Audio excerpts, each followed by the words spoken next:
Lockers में अगर आप लोग सामान रखते हैं तो ये जरूरी खबर आप लोगों के लिए है, ये जानना आप लोगों के लिए बहुत ज्यादा जरूरी है कि क्या आपके हक हैं और क्या बैंक के राइट्स हैं। सबसे पहले मैं आपको बता दूं, अब नई गाइडलाइंस के हिसाब से बैंक्स खाली लॉकर्स की और वेटिंग लिस्ट की जो पूरी जानकारी होगी वो अपने कस्टमर को दिखाएंगे।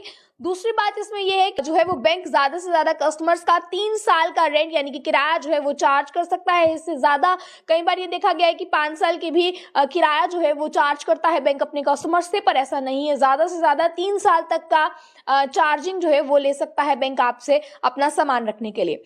तीसरी बात इसमें यह है, अब किसी भी रीजन से अगर बैंक में नुकसान होता है यानी कि अगर बैंक में चोरी हो जाती है, आग लग जाती है या कोई भी किसी भी कारण जो है वो नुकसान होता है, तो बैंक अपनी शर्तों का हवाला देकर पीछे नहीं हट सकता है। क्योंकि कई केसेस में ऐसा देखा गया है कि बैंक में लोगों ने सामान रखा है जिसकी वजह से अगर बैंक में कोई आपदा आ जाती है, कोई ट्रेजेडी हो जाती है, तो जिस वजह से बैंक वाले साफ तौर पर अपने कॉन्ट्रैक्ट पे दिखाए हुए शर्तों का हवाला देकर पीछे हट जाते हैं और लोगों का काफी ज्यादा नुकसान होता है। इसलिए नई गाइडलाइंस के हिसाब से लोगों को इसमें देखा गया है, फर्स्ट प्रायोरिटी दी गई है और ये कहा गया है कि अगर किसी भी कारण नुकसान होता है तो बैंक अपनी शर्तों का हवाला देकर पीछे नहीं हट सकता है।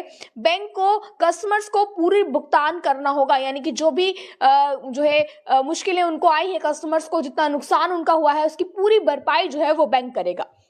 इसके अलावा एग्रीमेंट पे बैंक को साफ बताना होगा, यानी कि जो एग्रीमेंट कस्टमर्स और बैंक के बीच में होगा उस एग्रीमेंट में बैंक को साफ बताना होगा कि आप अपने लॉकर में कौन कौन सी चीजें रख सकते हैं और कौन सी चीजें नहीं रख सकते हैं।